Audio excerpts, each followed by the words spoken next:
Aló.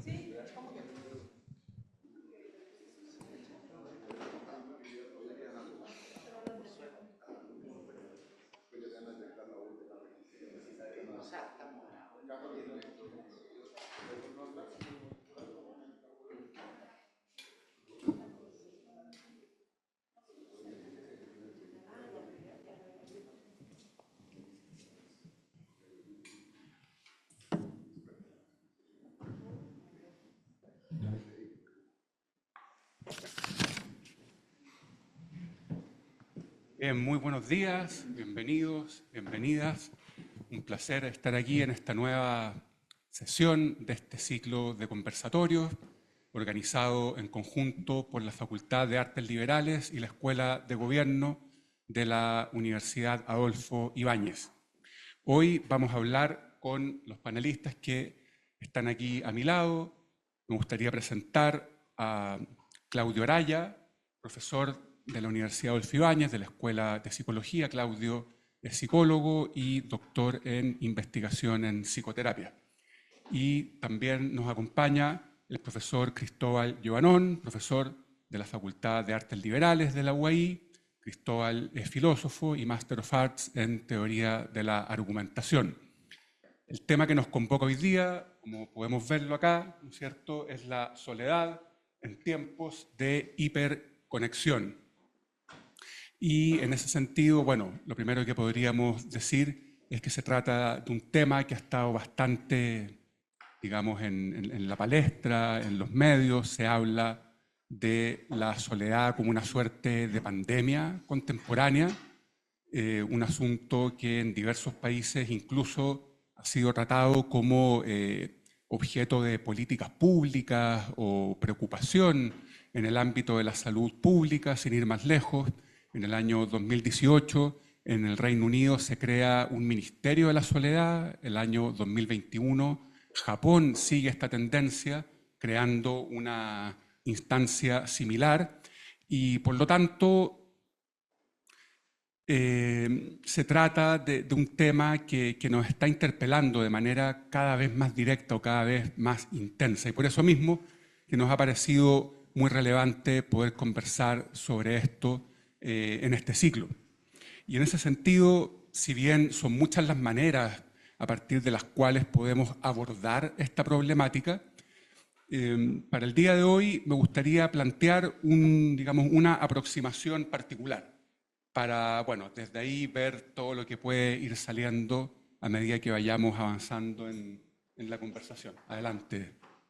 Aprovecho esta pausa también para recordarles que tienen este código QR aquí en la mesa. Si por favor lo pueden escanear para poder ingresar sus datos y de esa manera tener una comunicación, digamos, más fluida de aquí en adelante y que les pueda llegar toda la información de las próximas sesiones del ciclo. Bien, dicho eso, la aproximación que me gustaría plantear tiene que ver con una paradoja que digamos, a la que nos enfrenta necesariamente la soledad y que está implícita en el título de este conversatorio. ¿Cómo es posible que en un tiempo de hiperconexión, donde tenemos más facilidades que nunca para comunicarnos, para estar conectados, cómo es posible que precisamente en este contexto la soledad esté alcanzando estos niveles que comentábamos recién? Hay ahí, por cierto, una contradicción donde en el tiempo en el que resulta más fácil o expedita o abierta la comunicación, sin embargo, crece de manera, digamos, alarmante la cantidad de personas que declaran sentirse solas, hiperconectadas pero solas. Esa es una de las paradojas a la que nos enfrenta la soledad. Otra, que también espero salga en la conversación, tiene que ver con el hecho de que no hay una sola soledad o una sola manera de entender la soledad. Esta puede ser efectivamente objeto de preocupación, de alarma pública, de políticas públicas que quieren abordarla como un problema de salud a nivel país, a nivel social, pero también la soledad puede ser vista de una manera exactamente contraria, como una instancia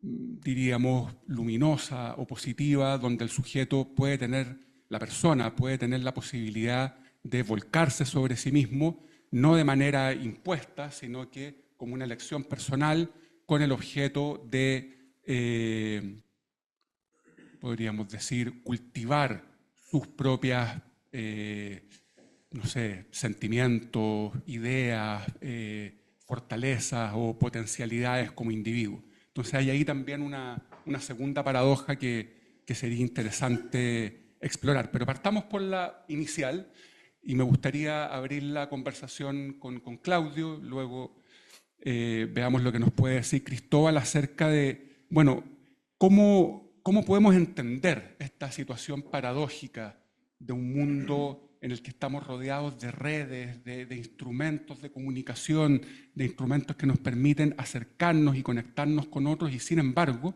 existe este sentimiento bastante generalizado de soledad y de aislamiento. Claudio, ahora aquí. Sí, te entiendo. Gracias, Nils. Hola, ¿cómo están? Qué bueno escucharles. Gracias por la invitación. Qué bueno no estar solo aquí. A propósito del tema que nos convoca. Y bueno, claro, lo que tú planteas, Nils, lo que pones sobre la mesa tiene que ver con, creo yo, y no lo planteo como ninguna verdad, sino como invitación a dialogar y a conversar juntos. Claro, estamos viviendo una época especialmente desafiante en términos de vínculos. Y yo vengo de la disciplina de la psicología y quizás una de las pocas verdades, si se puede decir así, o axiomas más o menos claros que tenemos en la psicología. Primero decir que es una disciplina que tiene muchos dependes. Todo depende, ¿no? Los psicólogos se caracterizan por no dar certezas, lo que es un problema para las cuñas de prensa, pero que tiene que ver con que, claro, vivimos una época de mucha incertidumbre, pero hay una cosa que es muy clara que la psicología yo creo que ofrece a propósito de este tema, y es que los seres humanos necesitamos conexión, ¿no? Necesitamos vínculo, necesitamos esto, como de vernos, sentirnos reconocidos, sentirnos parte de un grupo. Para los seres humanos, y la teoría del apego, por ejemplo, nos enseña que es muy doloroso sentirnos excluidos. Entonces, claro, estamos viviendo una época donde muchos y muchas se sienten o sentimos excluidos. Paradojalmente, en un contexto donde históricamente nunca ha sido más fácil conectar. Entonces ahí hay una cosa que es muy compleja, ¿no? Me da la impresión a mí. Nunca ha sido más fácil que en esta época de la historia de la humanidad conectar. ¿Quién tiene teléfono aquí? O sea, si ustedes tienen algún interés, basta hacer 2 clics y conectar con lo que a ustedes les interesa. Sin embargo, y aquí yo creo que es necesario empezar a pensar las capas que hay detrás de esto, ¿no? Claro, no es solamente una comunicación en términos de interés o de contenido, ¿no? Lo que necesitamos los seres humanos es sentirnos parte, ¿no? Sentirnos, de alguna manera, voy a usar las palabras que tengo, disculpen, ¿no? Como abrazar nuestra vulnerabilidad, sentirnos acogidos, sentirnos que llegamos en casa. Y por eso creo que curiosamente la época que vivimos de hiperconectividad aparentemente, en realidad es una época de hiperinformación, ¿no? De hiper posibilidades, pero no necesariamente de sentirnos en casa. De hecho, creo que con tanta información es más desafiante encontrar la manera de conectar. Entonces, claro, yo creo que se empiezan a generar, lo escribíamos en la revista de Artes Liberales, dos paradojas. muy curiosas en esta época a propósito de la soledad. Una paradoja que tiene que ver con una cosa más social es que, claro, nunca ha sido más fácil conectar, pero a la vez nos sentimos más desconectados, por un lado, ¿no? Una cosa muy curiosa. Entonces, algo nos está hablando de que no basta con la información, necesitamos ahondar en los vínculos y en la conexión con otros. Y la segunda paradoja, creo yo que tiene que ver con que es muy interesante. Nos sentimos solos, pero a nuestro alrededor hay miles, millones de personas que se sienten solas. Entonces, es como interesante eso, en el sentido de que yo lo llamaría como una paradoja de la soledad subjetiva, ¿no? Me siento solo, igual que millones de otros que se sienten solos.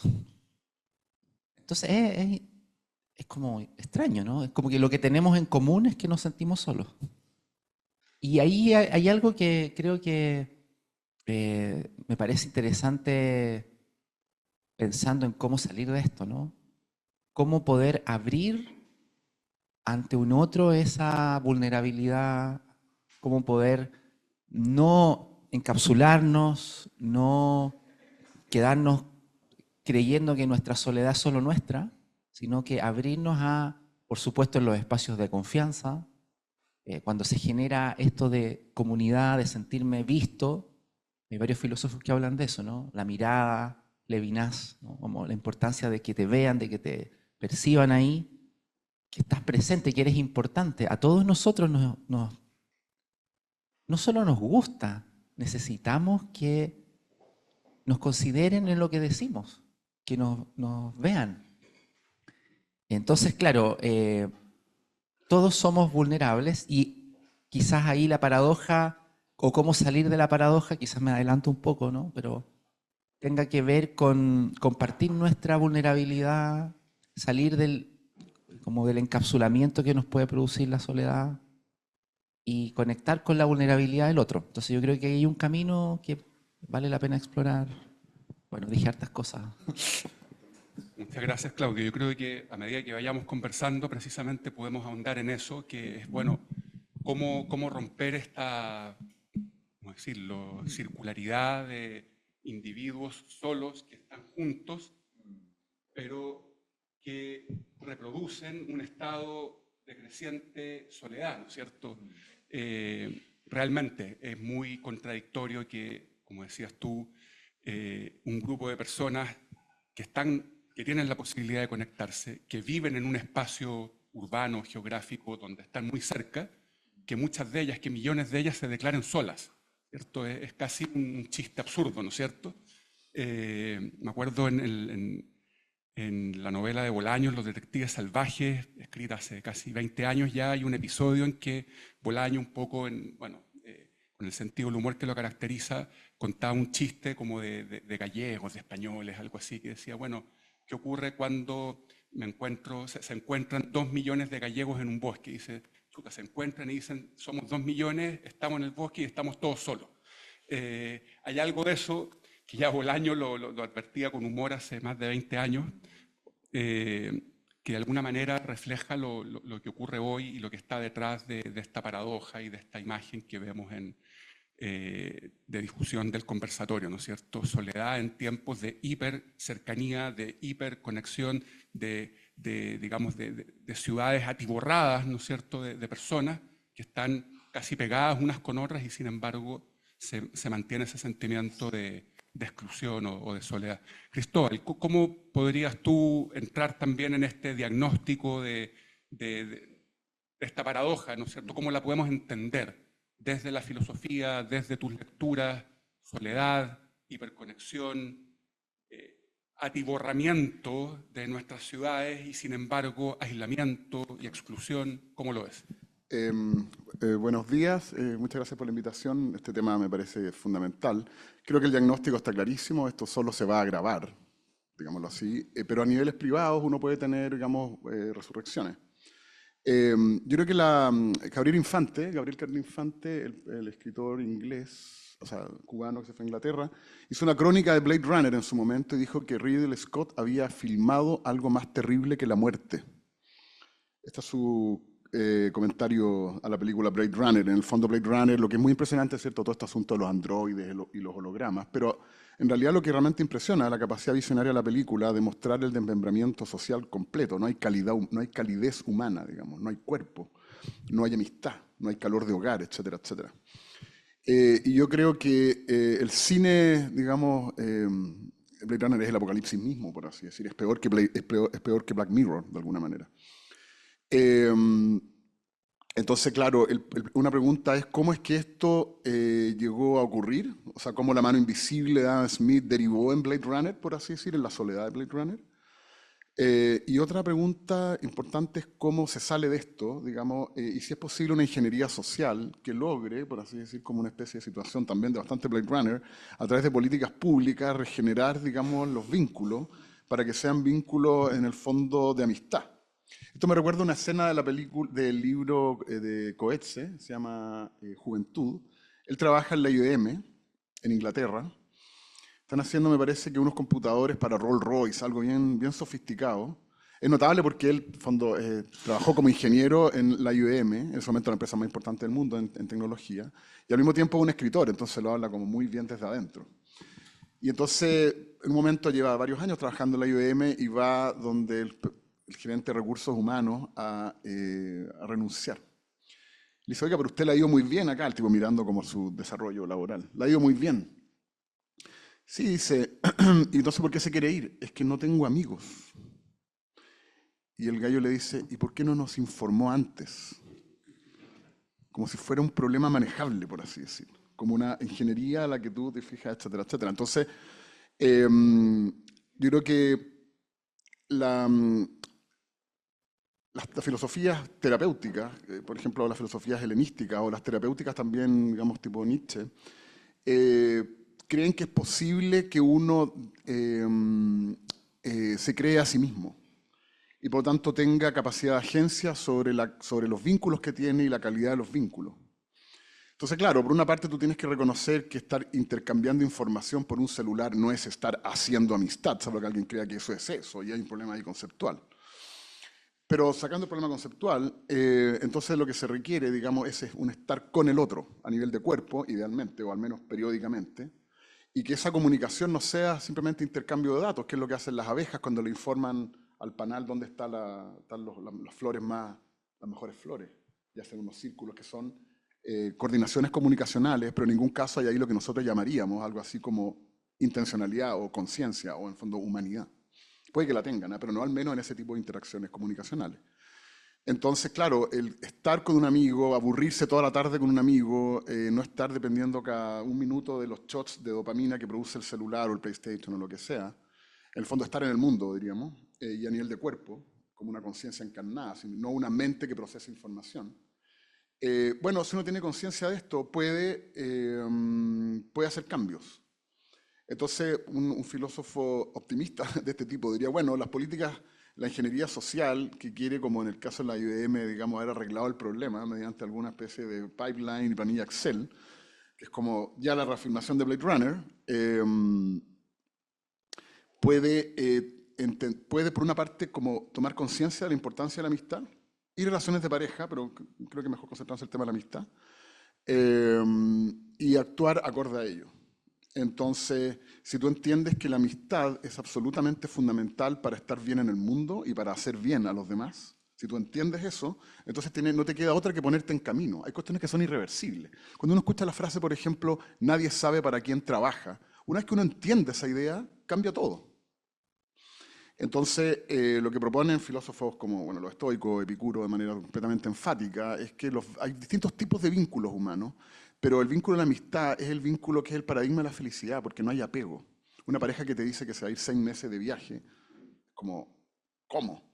Pero un amigo que te dice, oye, me voy a ir 6 meses de viaje, tú te alegras de eso.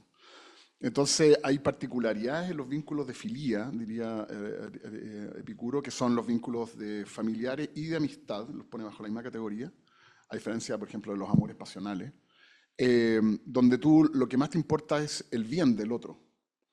Pero en la medida en que hay una comunicación profunda, o sea, que hay confianza, que hay una especie de situación de reconocimiento, pero no posesivo. Y esa es la importancia. Y por eso en el artículo de la revista RAL, claro, por una parte, Hollywood lo que enfatiza al máximo son los amores pasionales de relaciones de pareja. Pero es triste no tener pareja probablemente, pero no tener amigos parte el corazón, como el caso de Coetze.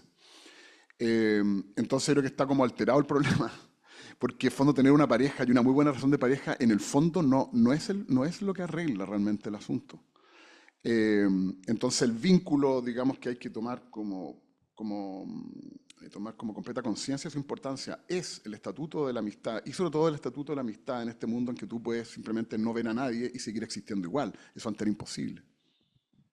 Interesante punto, porque creo que ya con esto entramos de lleno al tema o a la problemática de los vínculos, en el sentido de que, como comentábamos en un principio, hoy vivimos en esta sociedad donde los vínculos están ahí al alcance, digamos. Un clic, un mensaje, el vecino que vive a medio metro o un par de metros de nuestra casa, en fin. Y efectivamente hay muchos vínculos, nos comunicamos permanentemente con el teléfono, los grupos de WhatsApp, el mail, etc. Pero el punto clave, siguiendo lo que han dicho ustedes, es pensar, bueno, cuál es la naturaleza, la condición de esos vínculos. Porque cuando hablamos de una sociedad hiperconectada, asumimos que hay conexión, que hay vínculos. El punto es preguntarse qué clase de vínculos son esos y cuáles son los vínculos que podrían permitirnos salir de la espiral de la soledad.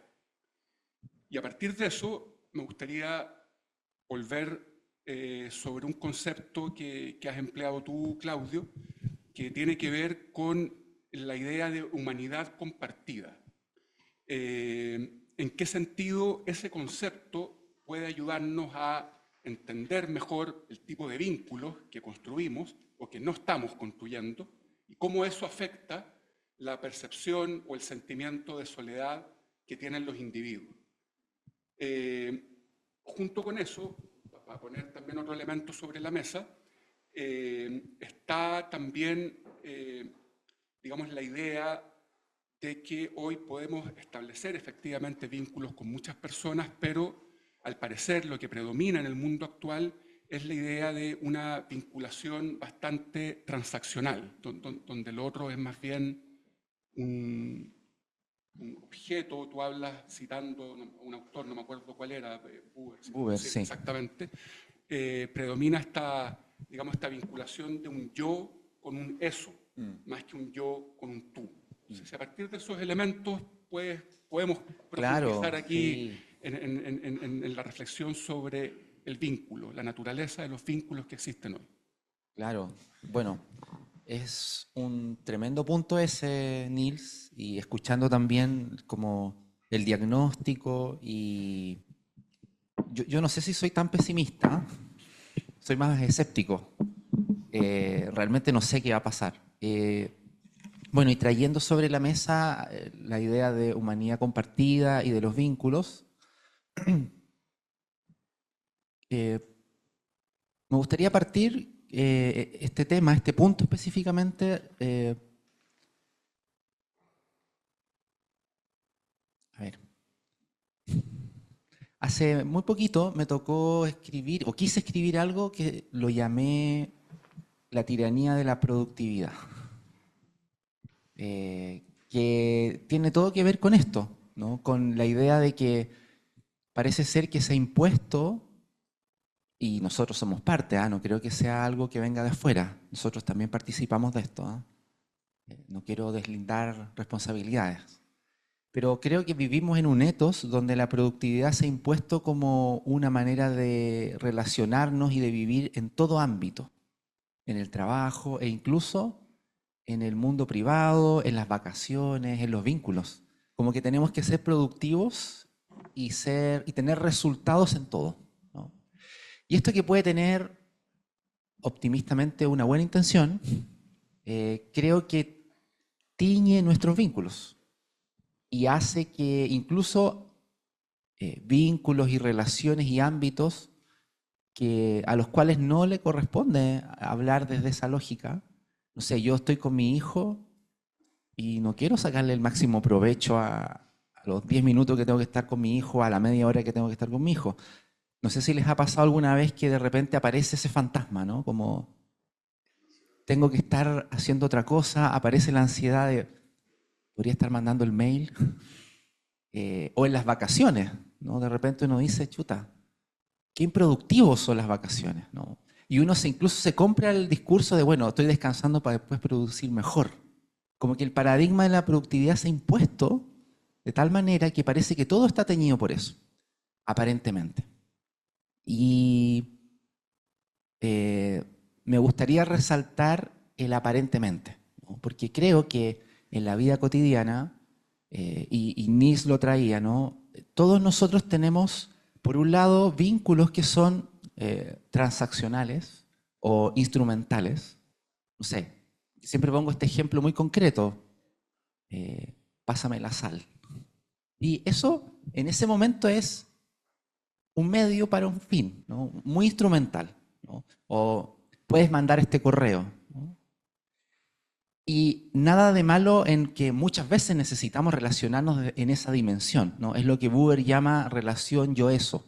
Me relaciono con un otro y el otro es algo que el otro me sirve para algo, ¿no? No quiero demonizar eso, es parte de la vida cotidiana, ¿no?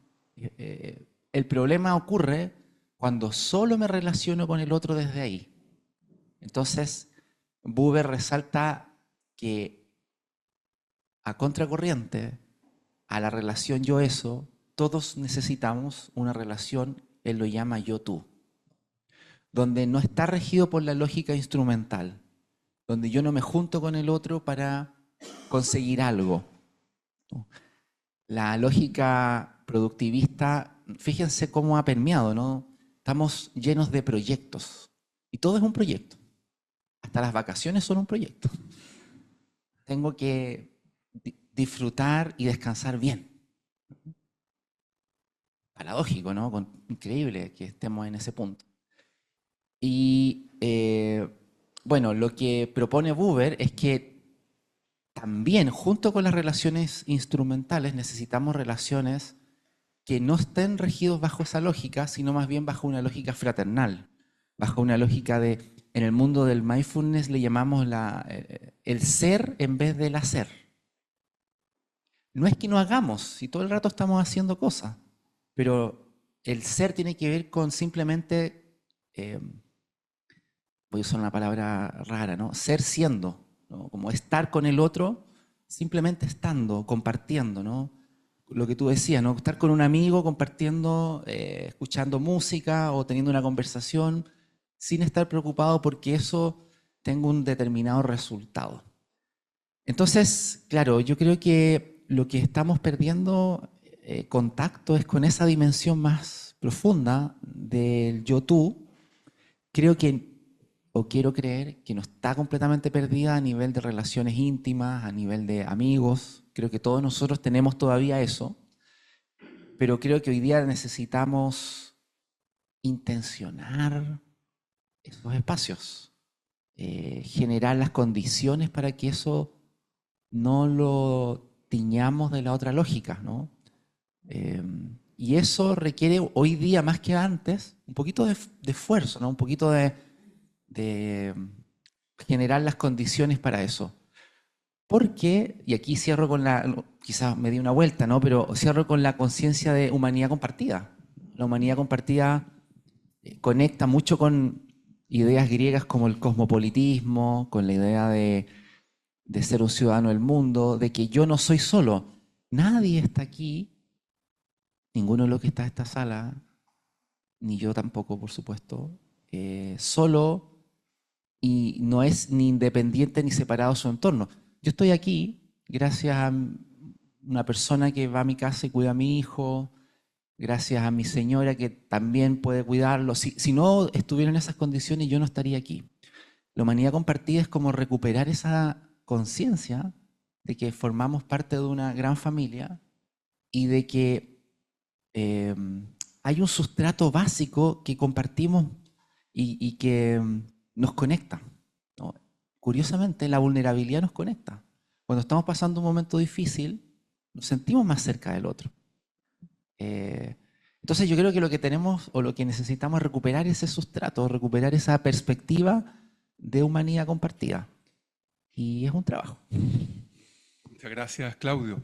Cristóbal, ¿cómo puedes tú también abordar esta reflexión? Pero te pediría, ya que hablabas recién de la amistad, si puedes apoyarte en ese concepto, sobre todo porque creo que has planteado una idea que es bien interesante y hasta cierto punto como disruptiva, en el sentido de que culturalmente estamos de alguna manera como muy formateados a idealizar el vínculo de pareja, ¿no es cierto?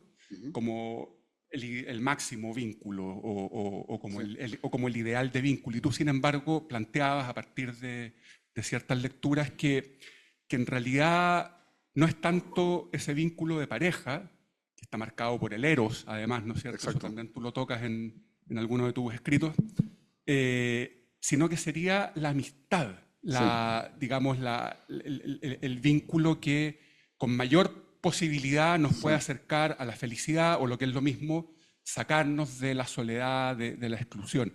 Si puedes Sí. profundizar en ese concepto, ¿qué tiene la amistad? Ya algo dijiste, ¿qué tiene la amistad que no tiene el Claro. vínculo de pareja o el vínculo del eros? Entremos en eso. Sí, perfecto. A ver, antes de ese punto, que es como la visión epicúrea del problema, diríamos, este asunto del pesimismo, yo creo que si la digitalización es la que está produciendo esto solo se va a agravar, es irreversible.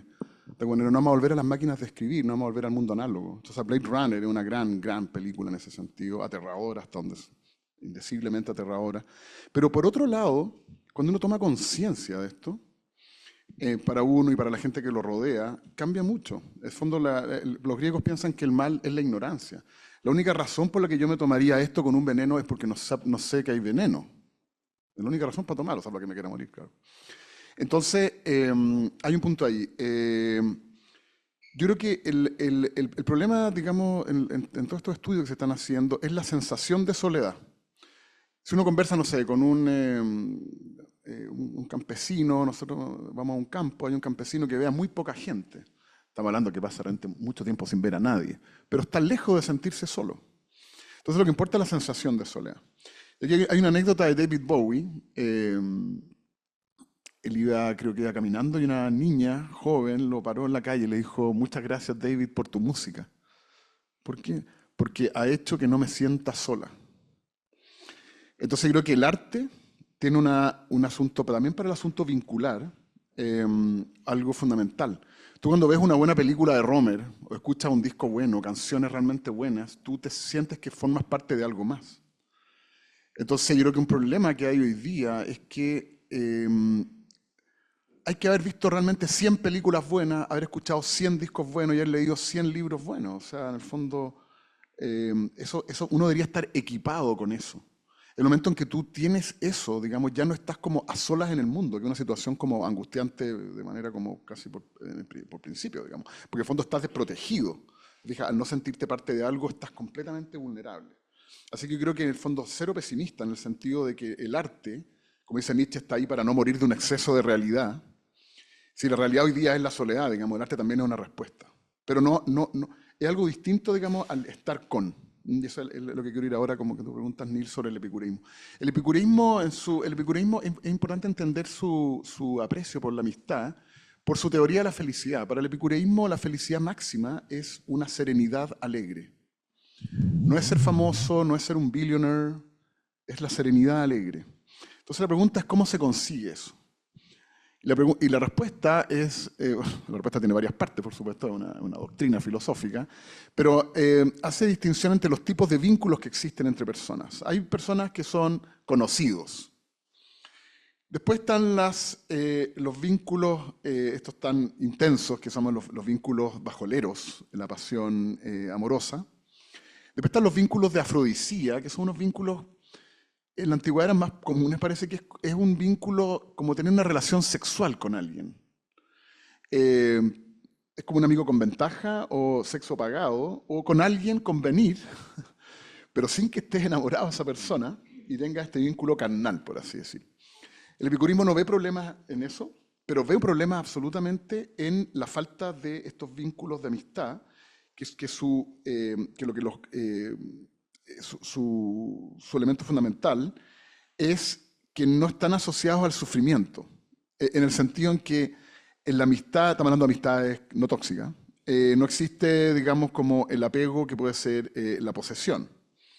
En el amigo tú buscas lo mejor para ti, como que siempre hay algo bueno en torno a la amistad. Pero toda persona que se ha enamorado, digamos, sabe que esa cuestión no es fácil. Está en algunos casos, cuando alguien está con alguien muy atractivo, por ejemplo, está la sensación permanente que puedes perderlo. Y lo pierdes, como me pasó una vez. Entonces, claro, la cuestión no era una fabulación. Entonces hay una especie de inquietud basal que no aporta nada a la serenidad. Esta es la teoría epicuria. Lucrecio al final, en una parte de Rerum Natura, el poeta epicurio del final de la República de Roma, dice que el fondo los enamorados están en una situación como una especie de delirio compartido, donde buscan como integrarse y uno entrar en el otro, pero eso hace que la distancia, digamos, hace que no puedas estar bien en el mundo. Por lo tanto, el epicureísmo recomienda incluso tomarse con mucho cuidado, digamos, los amores románticos, por sus componentes, digamos, de sufrimiento que están alrededor. En cambio, la amistad solo trae cosas buenas. No sé, ¿qué es lo que ocurre uno cuando está con amigos? Y saber que tiene amigos, y saber que cuenta con ellos, eso es muy importante. En el fondo, si tú no tienes ningún amigo, estás como realmente estás pisando huevos. Pero saber que uno tiene amigos y le dice, oye, estoy muy mal, vente para acá, tu amigo va a ir. Entonces podríamos decir que lo que llamaríamos una amistad realmente virtuosa es aquella en que tú cuentas absolutamente con el otro. Entonces, el problema de la soledad, te fijas, no es solo el aburrimiento, sino que es el miedo. El que está solo, en el fondo hay un miedo operando. Y hay un deseo de salir de la soledad, digamos, que no se llena con pantallas, ni drogas, ni azúcar, etc. Gracias, Cristóbal. A ver, cuando hablábamos al principio, ¿no es cierto? Yo mencionaba el ejemplo del Reino Unido, de Japón, estos ministerios de la soledad, ¿no es cierto? La soledad como un asunto de salud pública, nos hacen pensar que, al parecer, vivimos en una sociedad o en un tiempo que genera soledad de una manera mayor o más intensa que en sociedades o tiempos anteriores. Me gustaría saber cómo ven ustedes ese diagnóstico, en el sentido de si consideran que esta es una sociedad que tiene mecanismos generadores de soledad o de exclusión que no existían antes. Y planteo esta reflexión también a raíz de distintos autores, desde la sociología, la antropología, en fin, que hablan, por ejemplo, en relación al tiempo actual, de la soledad del cuerpo enfermo, o la soledad del cuerpo viejo, o la soledad del cuerpo diferente. Es decir, distintos grupos de personas de la sociedad que, al parecer, y por eso la pregunta, subrayo ese aparentemente, distintos grupos de la sociedad que aparentemente hoy padecen soledad o exclusión en un grado mayor del que era antes. ¿Cómo ven eso? En el sentido de que, por un lado, muchas personas, se habla mucho de la soledad, se crea un ministerio de la soledad, pero al mismo tiempo también hay personas que ponen como una cuota de mesura en esto, como de, a ver, ¿por qué tanta alarma si en tiempos anteriores la soledad también existía y quizás de una manera mucho más dramática que hoy? ¿Cómo ven ustedes esa relación o esa comparación entre lo que ocurre hoy con la soledad y con los mecanismos generadores de soledad que han existido siempre? Siempre en toda sociedad hay mecanismos generadores de exclusión que apartan, que aíslan a ciertos grupos. Hoy se habla particularmente de la soledad de las personas ya ancianas, ¿no es cierto? Y eso es lo que llevó o lo que impulsó, de hecho, la creación de estos ministerios de la soledad. Había un diagnóstico ahí, leyendo los diarios, se hablaba de 1 millón, no sé cuántos, de ancianos en Londres, por ejemplo, decían que hablaban una vez al mes con alguien. Pero cabe preguntarse, bueno, hasta qué punto eso es más grave, más serio, más intenso hoy que hace 50, 100 o 500 años. ¿Cómo ven ustedes esa evolución o no evolución de la soledad en las sociedades, pensando específicamente en el tiempo actual y en la manera en que vivimos hoy? Bueno, entrando en conversación, y también abierto a conversar y reflexionar juntos sobre eso, Nils. Yo veo que tú lo llamas mecanismos sociales, ¿no? Como condiciones que la época va desarrollando, que van moldeando ciertos estados como la soledad, ¿no? Y yo creo que hay ciertos mecanismos y hay ciertas condiciones sociales que están facilitando esa soledad subjetiva no elegida, por decirlo así, ¿no? Porque no es lo mismo la soledad que uno elige que la soledad que te va generando el entorno, las condiciones o los mecanismos. Yo veo algunas cosas nomás, simplemente las comparto para entrar en la conversación. Creo, pobre Descartes, lo han achacado tantas cosas terribles, pero creo que la modernidad ha hecho una parte muy importante en generar los mecanismos de disociación, por ejemplo, entre mente y cuerpo, el desarrollo excesivo de la tecnología, pero sobre todo de un pensamiento abstracto, desconectado de la corporalidad y de la presencia. Yo creo que esa es una tradición, la tradición moderna que viene de Descartes en adelante, ha marcado enormemente nuestra cultura. Después vino la revolución industrial, la revolución tecnológica, pero yo creo que estamos metidos en una horma moderna que significa que seguimos funcionando en la vida cotidiana como mente y cuerpo por un lado, mente por un lado y cuerpo por otro, ¿no? Donde confundimos conexión con vínculo, que no es lo mismo. Entonces yo creo que ahí hay una condición quizás súper macro que nos hace sentirnos separados. Aterrizando un poco más, veo que además agreguémosle a la sopa la tecnologización, el desarrollo tecnológico que ha tenido el mundo en los últimos 10 años y con la inteligencia artificial que comenzó hace nada, probablemente se enfatice eso. Yo comparto que es un desafío gigantesco y que, claro, nos exacerba la separación de mí con los demás, ¿no? Esa es una condición que veo, Nils, como que es desafiante para esta época. Creo que no es menor que Inglaterra, Reino Unido, Japón declaren esto y hagan una acción, porque creo que, bueno, son sociedades modernas. No lo está declarando Bután ni Nicaragua, sino que son sociedades hiperdesarrolladas. Entonces, claro, están bien, además con una inversión de la pirámide poblacional en la cual nosotros estamos también. O sea, vamos para allá. No tengo el dato exacto, pero creo que el 2050 más de la mitad de la población va a tener más de 60 años. O sea, claramente tenemos se están generando ciertas condiciones demográficas, tecnológicas, pero más grande aún como deletos de la cultura moderna que nos están llevando a sentir este sentimiento como de desconexión y soledad. Eso para decir algo, pero hay harto que hablar. Sí, bueno, es una pregunta muy importante, de las preguntas más importantes, digamos.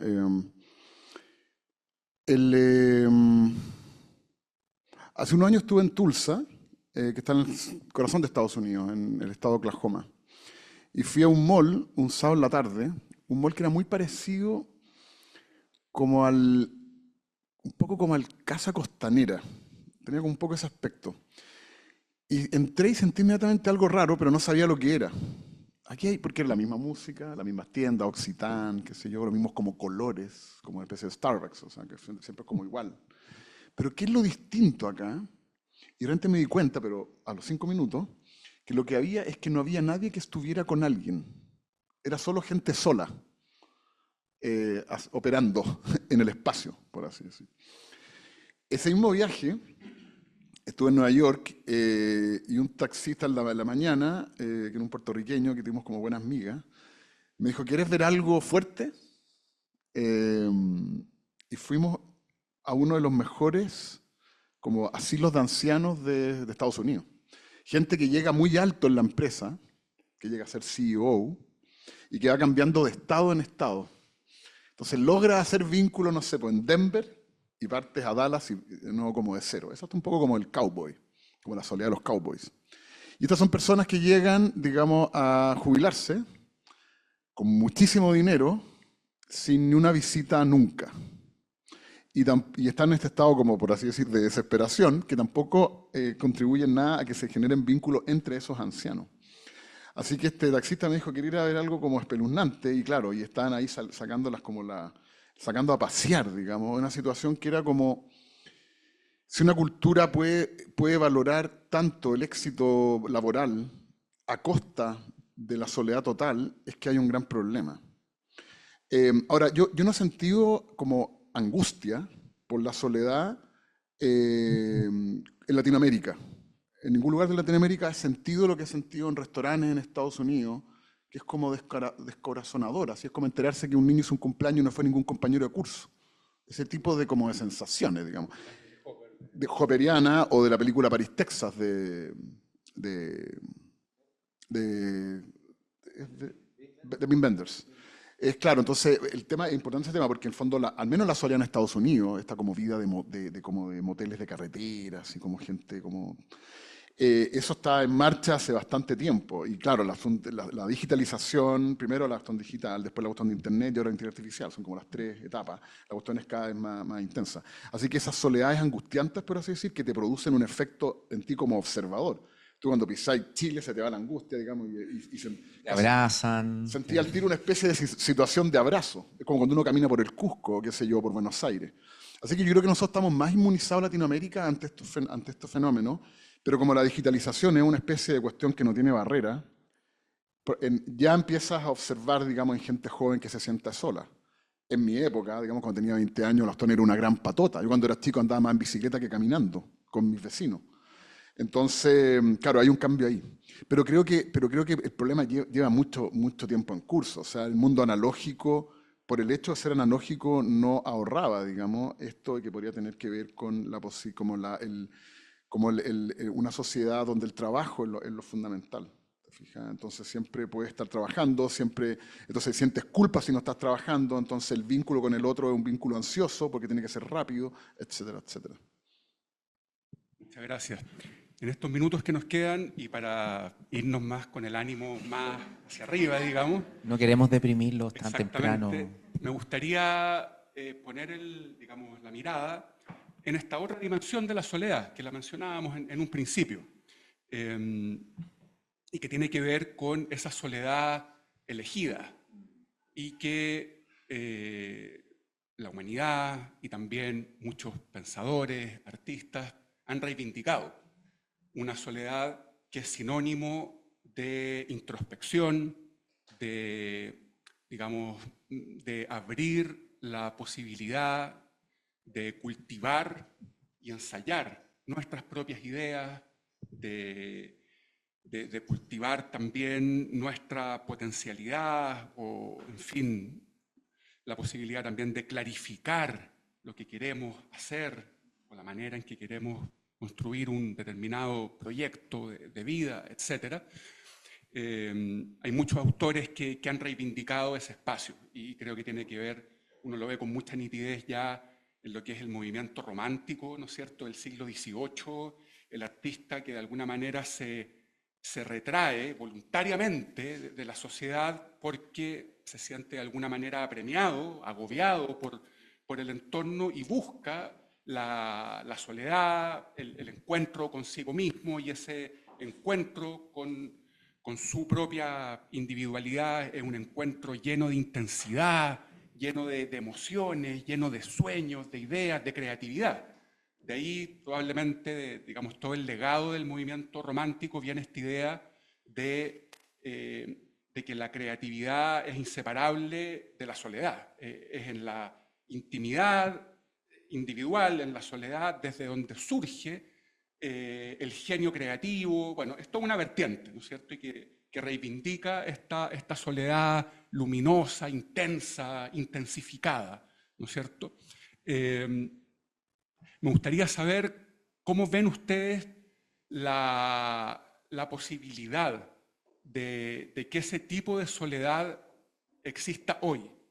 Precisamente en un mundo, esto lo han comentado cantidad de autores, en fin, de que precisamente porque vivimos en un mundo hiperconectado, donde la información circula permanentemente, donde además estamos bajo el mandato de la productividad, ¿no es cierto? Precisamente en un mundo de estas características, un mundo además de ruido generalizado. Hay varios autores que hablan, un antropólogo francés, David Le Breton, habla mucho de eso, de cómo de alguna manera la modernidad implica un mandato de que no puede haber pausa en ningún ámbito, ni siquiera en el ámbito, digamos, de la comunicación, no solo de la productividad, sino que además la comunicación tiene que estar permanentemente activa. Canales de televisión 4/7, internet, chats que funcionan las 24 horas del día, y por lo tanto vivimos, siguiendo a este autor, en esta modernidad tardía que sería como la realidad del ruido permanente, ¿no es cierto? No puede haber silencio, porque el silencio es visto precisamente como una pausa en la productividad. Bueno, en ese contexto pareciera ser que es muy difícil cultivar esa soledad que necesita silencio, que requiere un retraimiento de la persona, un apartarse de estos mandatos del movimiento, del ruido, de la productividad permanente. Y sin embargo, bueno, se trata sin duda de una soledad que parece ser más necesaria que nunca en un mundo lleno de ruido, lleno de una conectividad, ¿no es cierto?, que atiborra todos los espacios. ¿Cómo ven ustedes esa posibilidad? ¿Podemos cultivar hoy esa sensibilidad que es sinónimo de autocuidado, de introspección, de cultivo del propio ser? No sé. Tremendo tema. Lo que yo veo, Nils, es que tanto a nivel individual como a nivel de comunidad está la posibilidad abierta de cultivar una mayor presencia ante lo inmediato, ante lo que está ocurriendo aquí y ahora de cuerpo presente, tomando lo que dice Varela. Y creo que eso es una posibilidad que está a la mano, que podemos cultivar continuamente. Entonces, yo veo ahí, no sé si lo llamaría soledad introspectiva, sí lo llamaría como estar aquí presente en lo posible, ¿no? Cultivando esa disposición que me permita estar más conectado conmigo y con los demás. Así que veo esa posibilidad. Creo que hay que cultivarla, que hay que generar comunidad para que eso ocurra. Creo que es desafiante en los tiempos que estamos viviendo. Y implica tomar ciertas decisiones, ¿no? Como, bueno, ¿dónde voy a invertir mi energía, mi tiempo? ¿Con quién quiero estar? Sabiendo que el tiempo es limitado para todos, ¿no? Un recurso, no es un recurso, no somos tiempo, pero implica tomar decisiones. Y bueno, quiero poner un ejemplo personal, porque esto es bien implicado para mí también. Hace un par de semanas decidí salirme de las redes sociales. No como, y es buen ejemplo creo, porque no es un acto de aislamiento. No lo hago para estar desconectado. Al contrario, lo hago como para estar más conectado con mis hijos, con mi familia, con mis compañeros, para estar más en lo inmediato. y no sé cómo va a resultar. Voy a estar un año por lo menos así. Y es un poco un experimento que aboga a que es posible tratar de cultivar eso, ¿no? Esa, podríamos llamar, soledad implicada. Por lo menos me doy cuenta que en estos 10 días que llevo sin redes, interesante me ha pasado cómo no era una persona que estuviera continuamente prestando la atención, pero sí noto cómo permea lo cotidiano, ¿no? No sé, un momento no sé, estaba sin hacer algo y había una tendencia, ¿no? Un hábito a mirar, ¿no? La red social. Y si miraba los indicadores del teléfono, 1 hora en eso en el día, 2 horas. Había un estudio que decía que la generación Sí. post-2000 pasa como 6 horas o más de 6 horas. O sea, ha permeado la cotidianidad de manera increíble.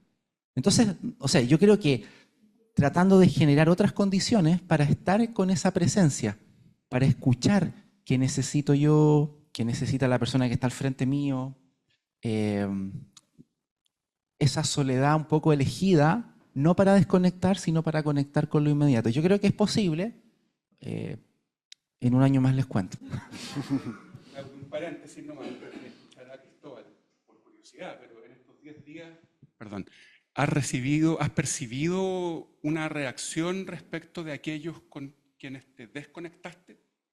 En estos 10 días, ¿has visto algo en ese sentido, como una censura o una empatía o una aprobación o rechazo de... ¿Sabes qué? He sentido bastante empatía. Ya. Hay gente que me ha dicho, oye, yo si pudiera haría lo mismo. Como una sensación de que, claro, hay un camino ahí que vale la pena. Yo entiendo que hay gente que no puede por el trabajo y está perfecto, ¿no? No es una cosa que yo quiera generalizar para nada. He sentido empatía. Curiosamente pasó algo muy interesante. Anuncié que me iba y además tenemos un grupo de lectura donde nos juntamos personas desde hace más de 5 años. Una vez al mes nos juntamos. Y mucha gente se sumó a ese grupo de lectura de la gente que estaba en mis redes. Entonces pasamos de ser 200 a ser 450. Entonces, fue muy bonito porque hubo una reacción de conexión y de comunidad ante el hecho que yo me iba. O sea, probablemente no le importa a nadie que yo me vaya, pero tuvo una reacción de a ver cómo seguir conectados. Entonces siento que eso ha sido una respuesta bien habitual en estos 10 días. Gracias, Claudio. Cristóbal. A ver, yo creo yo creo que hay que sacar la idea del pesimismo porque el pesimismo significa que no es posible. Picasso dice, el que cree que no puede, no puede. Picasso. O sea, uno puede estar toda la tarde con el teléfono en modo avión. Esa es la primera pregunta. Si puedes desvincularte del shock, de los microshocks de dopamina, que hacen que cada 30 segundos mires si hay algo para ti. Esto Tatón es completamente narcisa, por supuesto. Claro, yo nunca estuve en las redes sociales. Nunca, o sea, solo WhatsApp. O sea, WhatsApp, celular y mail. Pero eso no es las redes sociales, ¿cierto? Porque se sabía que iba a pasar esto. Yo trabajé en la IBM varios años y esta cuestión estaba completamente predicha, en el fondo. Y bueno, en fin, como que algunas personas simplemente ya son esclavas, digámoslo.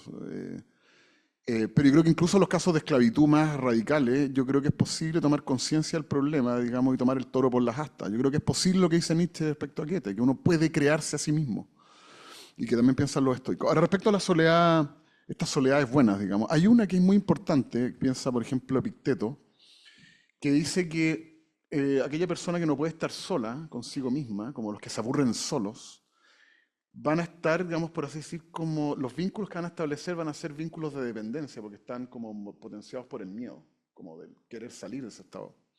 Entonces, Epicteto dice, solo hay vínculos buenos en la medida en que tú eres libre. Esto también lo dice Epicuro, ahí coincide epicureísmo y estoicismo. Dice que la autarquía, la autosuficiencia, la autonomía es el bien más preciado porque es la libertad. Entonces, desde la libertad es que tú tienes vínculos porque quiero ese vínculo. ¿Te fijas? Entonces no estás angustiado. No porque lo necesitas para Claro, lo fundamental es querer y no necesitar. Esa es una cuestión muy, muy estoica, por supuesto. Entonces, yo creo que eso es fundamental. El poder estar solo consigo mismo, disfrutar con uno mismo. Que te digan, oye, una semanita, te iría una semanita solo, digamos, a, qué sé yo, al Cusco a escribir un paper, un ensayo, que esa cuestión sea el paraíso. Pero no verse ahí aterrado, digamos, tratando de interactuar con turistas, digamos, mirando Lonely Planet, ¿cachai?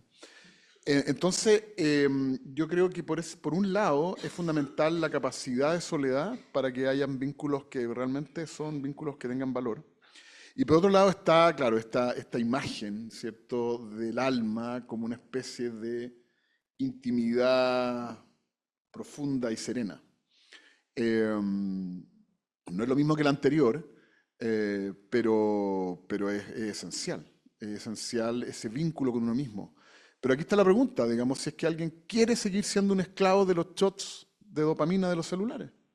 Hay que ser totalmente, y eso no es pesimismo, hay que ser totalmente crudo con esto. Crudo en el sentido en que Houellebecq es crudo. ¿Saben que leer algo terrible que no la he leído todavía? Sí, ampliación del campo de batalla. Ampliación del campo de batalla, la primera novela de Houellebecq. Es la soledad todavía como en un mundo pre-internet, pero trabajan en computación. Y es demasiado fuerte. O sea, es como que uno dice, wow, Houellebecq realmente le gusta poner el dedo en la llaga donde más duele. Que es como, voy a decirlo, es como el miedo a la soledad, pero cuando ya empieza a ser miedo a la locura. De que estás completamente envenenado de tu pensamiento porque no tienes con nadie con quien conversar. Ahí Houellebecq se pone, donde más duele. Gran novela, primera novela de él. Gracias, Cristóbal. Bueno, nos quedan unos minutos para preguntas del público, algún comentario. Podemos aprovechar aquí a nuestros panelistas. Por ahí hay sí, hay que poner la transmisión.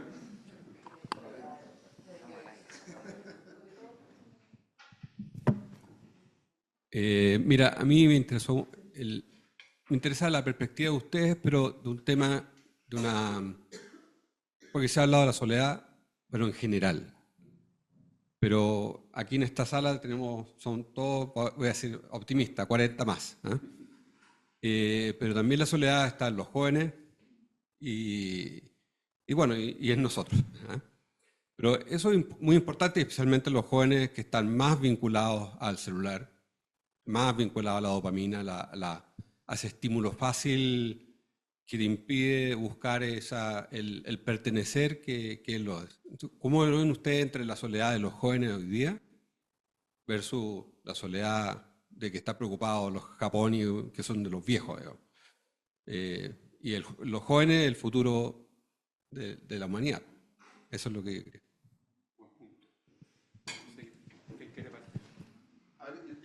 A ver, es interesante como esto, es como, hay enfoques filosóficos que buscan atender como incluso a las reacciones físicas que uno tiene ante los fenómenos y describirlas de manera ojalá imparcial. Como tú estar en un restaurante y ver que la familia entera está con las pantallas, aparte el ruido que meten, pero sacando ese tema, y la angustia que uno siente, si es que esa es la emoción, de ver estos niños a los 2 años, en vez de estar conversando con los padres, que sería una situación, ya están ya con la pantalla, o sea, ya le están arruinando el cerebro, digamos, y eso es lo que pasa. ¿Cómo puede eso ser legal todavía? Hay un tema ahí también importante, recuerdo derechos, digamos, de la salud cognitiva, digamos. Entonces, claro, el tema exactamente es como la soledad de los ancianos. Mucha gente que enviuda muere muy rápido, conozco 3 casos. En el fondo, mayores, ¿cierto? Pero claro, lo que es como, y ahí hay un viejo problema, pero lo que llama mucho la atención es que gente joven se siente muy sola, es lo que dicen las encuestas, y aquí solo significa nadie con quien conversar de verdad. Y si uno se acuerda, digamos, uno hoy día quizás ve menos gente por miles de razones de trabajo, familia, etcétera, pero que la vida nuestra hubiese sido así, una buena pregunta es si nosotros habríamos podido tolerar eso. ¿Te fijas? Ese nivel de aislamiento. Y una pregunta interesante es cómo esta gente lo hace, por ahí, para decirlo de una manera, de cómo logra resistir este aislamiento. Y claro, son los shots dopaminérgicos, drogas, azúcar. Entonces, lo que llamaríamos la soledad juvenil Yo creo que esta cuestión tiene que ser un tema fundamental, porque son de los dolores más profundos, ¿cierto? Después de la extrema pobreza, después de la persecución política o religiosa, en una sociedad que tiene satisfechas esas condiciones elementales o suficientes, que se llama, la soledad aparece como el gran problema. Pero hay que mirar el problema de frente, me parece. O sea, te fijas que la gente joven, digamos, que está en este aislamiento, sepa que está en esa situación, que eso no es bueno y que puede salir. ¿Te fijas? Y entonces creo que el problema no es el descontrol de la inteligencia artificial o que Irán se ponga, digamos, a enriquecer uranio haciendo lo que quiere. No es ese tipo de problema. Pero la sociedad tiene que volver consciente del valor de la amistad. ¿Te fijas o no? Y eso es lo que uno tiene que educar a los hijos. El valor de los amigos. Cada amigo es un mundo. Uno es muy distinto uno con cada amigo. Hay amigos que tú solo puedes hablar de trabajo, otro de, no sé, de fútbol, mujeres, etc. Entonces, que el enriquecimiento que significa cada persona, ¿te fijas, no? Es como tener muchas vidas. Pero esta cuestión tiene que ser un tema que se hable. Los filósofos vienen hablando de esto hace demasiado tiempo. Y llegó como el tiempo de la filosofía, en el fondo, en el sentido de que los aportes, digamos, de la filosofía a la felicidad humana, te fijas, no en sus explicaciones neuroquímicas, sino por qué, etcétera. Y yo creo que está a mano. Por eso no hay que ser pesimista, pero lo que uno observa es apocalíptico.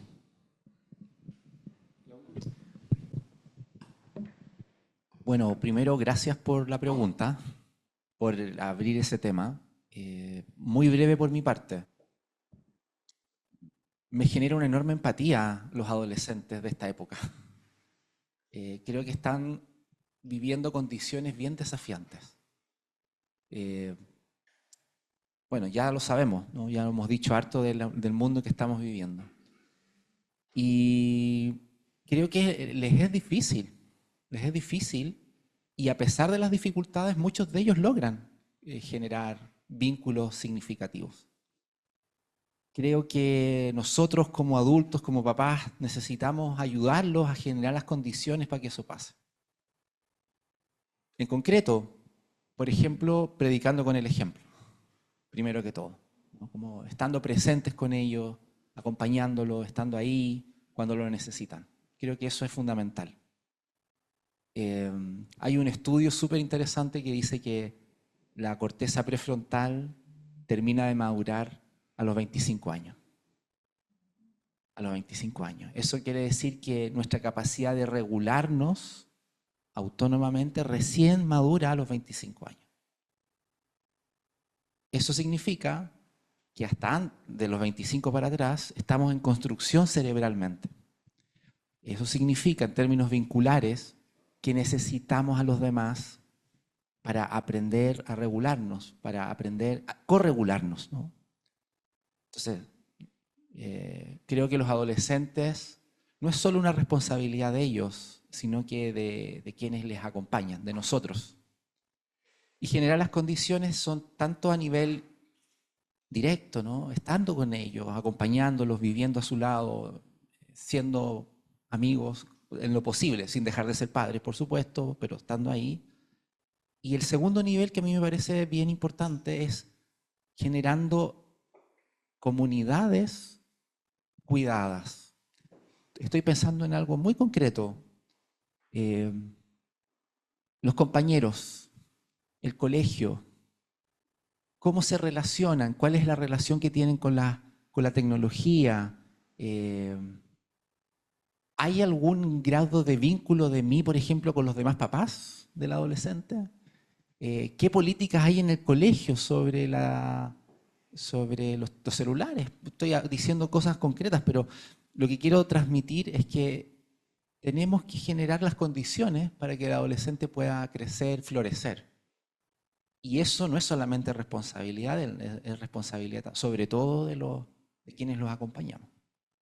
Yo creo que hay un desafío ahí. Muy buen punto. Me acordé a raíz de eso, un dicho en inglés que dice "It takes a whole village to raise a child", como se necesita, ¿cierto? Al final una comunidad entera para poder sostener esa esa personalidad que se está formando, creciendo de una manera, ¿cierto?, Sí. sana, por decirlo así. Hay cosas que son como muy fáciles. Por ejemplo, llegar a la casa y poner el celular en modo avión y guardarlo en el velador. Es que es fácil, es que ahí está el punto. Me acuerdo que antiguamente era cuando los teléfonos quedan conectados en la noche y de repente hay un llamado como una vez al año, ¿cierto? Que es espantoso, digamos, a veces más encima era una pitanza. Es que algo puede pasar, es que siempre puede pasar algo. La pregunta es qué es más importante. Y aquí yo creo que él tiene el que ver con el asunto del vínculo, que es lo que tú decías de Levinas, que es con lo fundamental es la mirada del otro. Platón en el Alcibíades es un diálogo que no se sabe si es platónico o no. Dice que la manera de conocerse uno mismo no es como, muy ateniense Platón, no es como irse a la montaña, digamos, a meditar y en una especie de introspección das contigo mismo, sino que Platón piensa que mirando al otro, en la mirada del otro, tú te reconoces. Entonces, claro, es fundamental que la comunicación sea mirándose a los ojos. Cuando uno habla con Zoom, por ejemplo, el Zoom, una cosa interesante es que uno, aparte que está como, no está en el espacio, pero es que uno no está mirando los ojos del otro, porque si uno está mirando, cuando uno mira al otro, si el otro está mirándolo a uno, es que está mirando la cámara. Entonces nunca se produce esto. ¿Sí? Y esto es fundamental. ¿Te fijas? Entonces, mientras más esto haya, es una gran ganancia. Entonces, son cosas que están muy a la mano. ¿Te fijas? Lo que pasa es que el nivel de distracción, ignorancia es altísimo. Y la pista está pesada, pero no es algo imposible. Muchas gracias, Cristóbal. Nos queda espacio para... Sí. Bueno, a mí me parece interesante el tema de las comunidades cuidadas, pero sin embargo, respecto a lo que ustedes conversan, siento que tenemos hoy día una posibilidad para ver a los adolescentes y tal vez a los niños pequeños, poder darles herramientas para vivir en un mundo donde está el tema de la soledad, la hiperconexión, etcétera, y poder darle herramientas para que no se sientan solos. Pero hoy día tenemos personas de 20 años hacia arriba donde esa etapa, entre comillas, ya la pasaron. Hoy día ya están, ya el papá no está ahí para enseñarle a conectarse, enseñarle a conversar, enseñarle a armar comunidad. Entonces me gustaría conocer su opinión respecto a nosotros como sociedad. ¿Qué podríamos nosotros hacer en ese sentido por estas personas que finalmente tenemos hoy día una crisis de soledad, se podría decir soledad emocional, ¿ya?, en los jóvenes, y una soledad real, física, se podría decir, en los adultos mayores? Ambos tipos de soledad tienen diferentes aspectos, pero finalmente para el tema de salud sigue siendo un tema importante de cómo te impacta esto en la salud mental. Eso.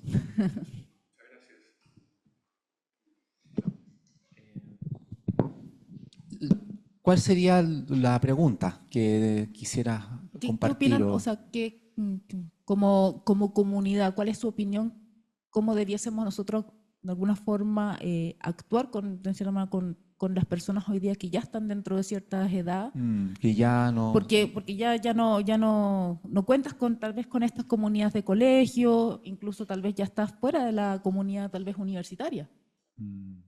Entonces hoy día es, ok, ¿cómo afrontamos? Porque estamos hablando de, no sé, el 80-20 de la sociedad que está sobre esta edad. Entonces Claro. Es la gran parte de la sociedad y finalmente le quedan muchos, sobre todo a los más jóvenes de 20 hacia arriba, le quedan muchos años todavía por vivir, entendiendo que las expectativas de vida también se expanden. Entonces me gustaría conocer su opinión de algo de lo que se les ocurre en ese sentido que podría ayudar a combatir esta soledad, ya entendiendo que no se dio en la formación. A mí se me ocurre algo, no tiene por qué ser una panacea ni nada, pero me acordé, escuchándote ahora, leí un artículo hace poco de la importancia que tienen los pares en salud mental, ¿no? Le llaman peer support, como el apoyo de pares. Es fundamental para el bienestar.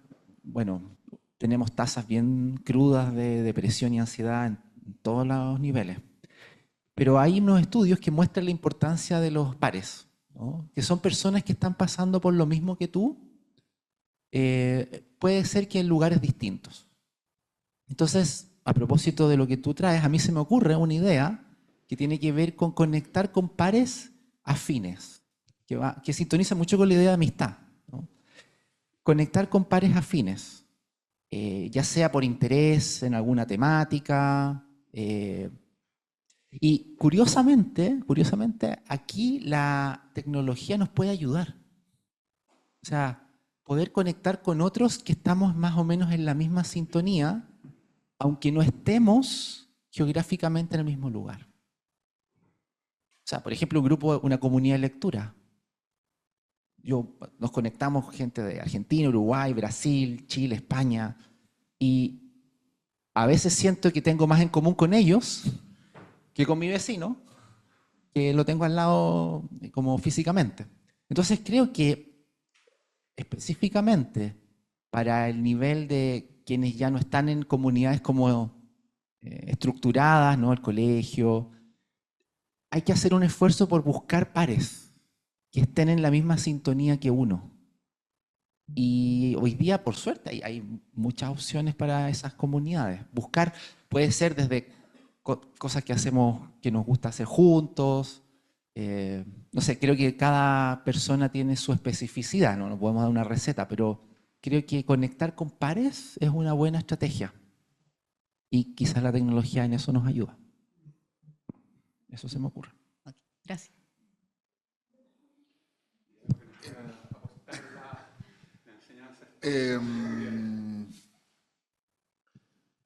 Pues probablemente hay que aceptar que hay casos perdidos masivos, digamos. Pero me parece que lo fundamental es que los individuos, precisamente uno el que se levantó en la mañana, como quien dice, uno el que tomó desayuno. O sea, existe la comunidad y todo, pero el átomo, digamos, es el individuo. Nuestra mente es una construcción cultural, como dice Wilfrid Sellars, pero en el fondo nosotros, nadie está, solo nosotros, digamos, nos duele la picadura de la abeja. Yo creo que, lo fundamental es como conciencia y que querer salir del pozo. Es como el problema del drogadicto, hasta que no quiere, digamos, salir de la cuestión, no va a salir. Entonces yo creo que ahí está el asunto de la confianza en las capacidades humanas. Y en ese sentido, filósofos como Nietzsche son fundamentales, digamos. Es una invitación, digamos, a querer vivir. No basta vivir. Basta alimentarse nomás y hacer un par de cosas, un par de operaciones. Tú tienes que querer vivir. Y el querer vivir es absolutamente con otros. Bueno, o sea, cuando uno dice quiero vivir, en el fondo quiero ser feliz, digamos. Y lo fundamental en eso, digamos, es que es lo que vitaliza. Y no hay nada que vitalice más, digamos, aquello que es propio como de ese animal. Nosotros somos animales sociales. No todos los animales son sociales. Por ejemplo, el león es el felino social. Pero, por ejemplo, los tigres no son sociales. Y, no sé, el que no ha visto el documental de los chimpancés en Netflix es impresionante. No sé cómo lo hicieron, con 500 cámaras en el bosque. La sociabilidad, están todo el rato loreándose ahí. Están todo el rato ahí los chimpancés a la guaita y de todo lo que pasa en el bosque. Son como 120 la familia que está estudiada.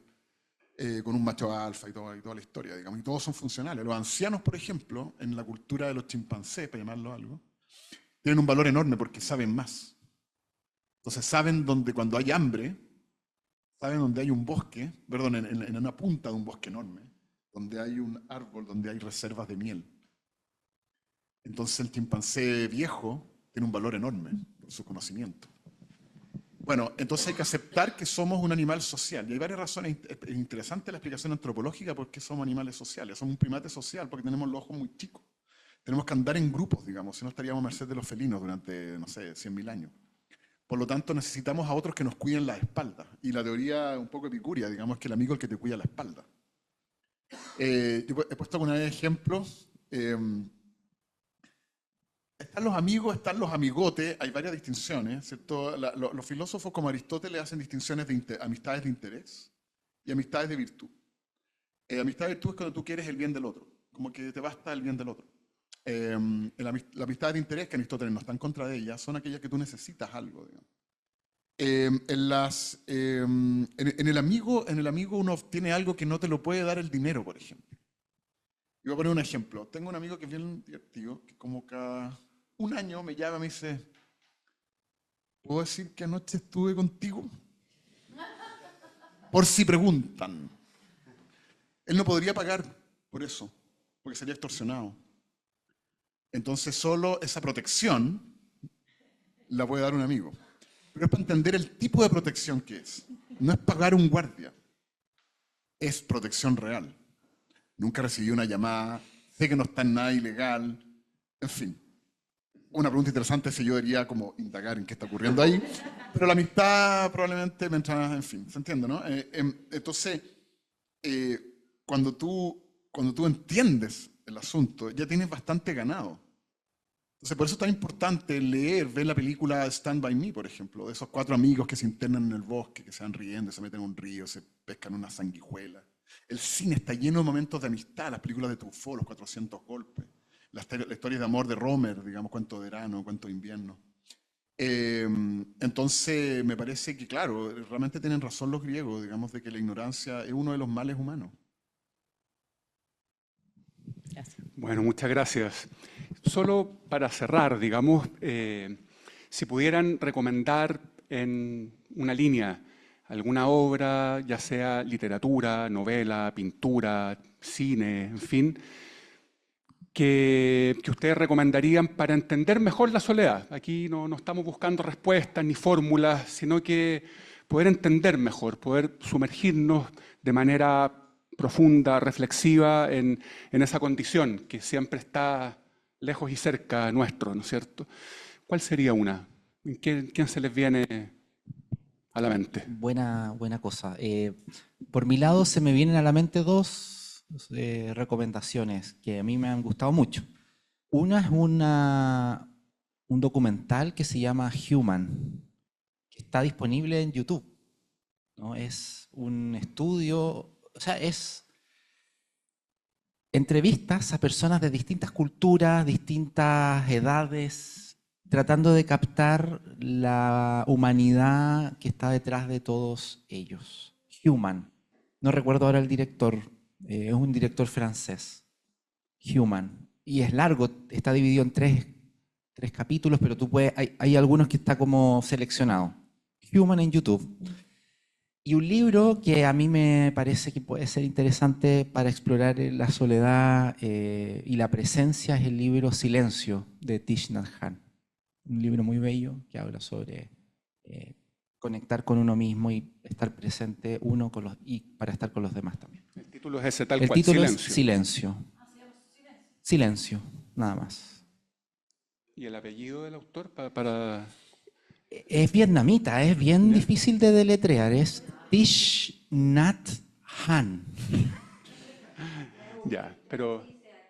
T-H-I-C-H y el apellido es H-A-N-H. Pero pueden buscar... Ah, ¿lo puedo anotar? A ver, Si quieres lo escribo.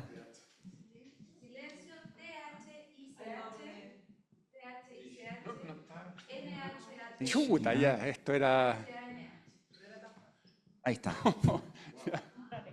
Pero si ponen esto, silencio y esto, van a encontrar. Ya, Así. Gracias, Daniel. perfecto. Cristóbal, ¿cuál sería tu recomendación? Yo creo que para el tema de la soledad en libros, creo que, o sea, ampliación del campo de batalla, o sea, si uno quiere como realmente algo fuerte, crudísimo. Esa es la de Houellebecq. De Houellebecq, sí. Es corta, tiene la extensión más o menos del extranjero de Camus. De hecho, es bastante como el extranjero de Camus, pero ya no es una foto, es como ya lo real mismo. Mr. Houellebecq. Y creo que un libro para salir de la soledad, así habló Zaratustra. Porque Zaratustra se ha vuelto, es el superhombre, digamos, el alegre, el que ya no tiene miedo de morir y por lo tanto no tiene miedo de vivir. Zaratustra dice, por ejemplo, el placer es aún más profundo que el sufrimiento. Y no lo argumenta. No necesita argumentarlo. Nietzsche en ese sentido, dicen que Zaratustra es como el hijo de Nietzsche. Entonces, Zaratustra resuelve el problema fundamental del deseo humano. En el fondo es que hay, por una parte, están los deseos, que no son solo carencias, digamos. Hay una frase de la novela francesa del siglo XIX que dice, soy mi deseo. Es lo que uno ve, por ejemplo, en la película Ojos bien cerrados de Stanley Kubrick. Entonces en Zaratustra, te fijas, entendemos que ser uno mismo no es ir a una especie de situación originaria del alma, sino que ser uno mismo es ser quien queremos ser. Y creo que desde ahí es posible fundar una verdadera humanidad y desde ahí es posible fundar modernamente la amistad.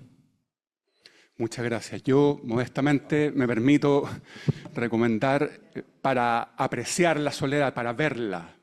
Ninguna respuesta, ninguna solución, para verla con toda su intensidad.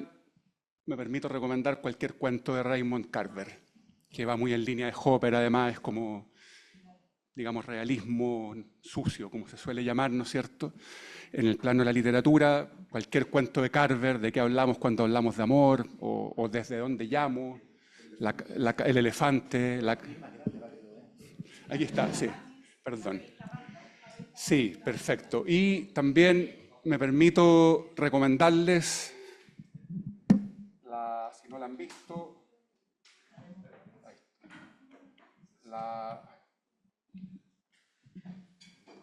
ya, no sé por qué no pude ponerlo, pero a ver, la última edición de la revista RAL, esto resultó, ahí está, ahí está.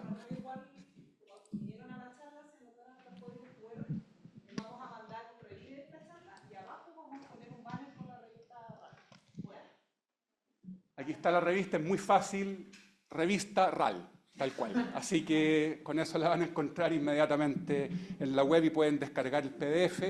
Y la última edición fue precisamente sobre la soledad y, bueno, la misma portada, una ilustración, una variación de una de las obras más emblemáticas de Hopper, precisamente.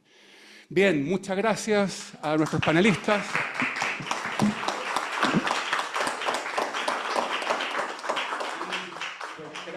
Van a recibir información de nuestra próxima reunión. Muchas gracias. Bueno.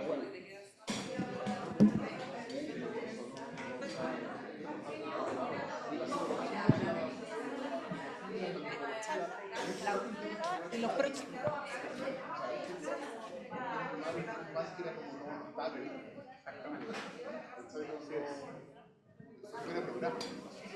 Totalmente. Muy bueno.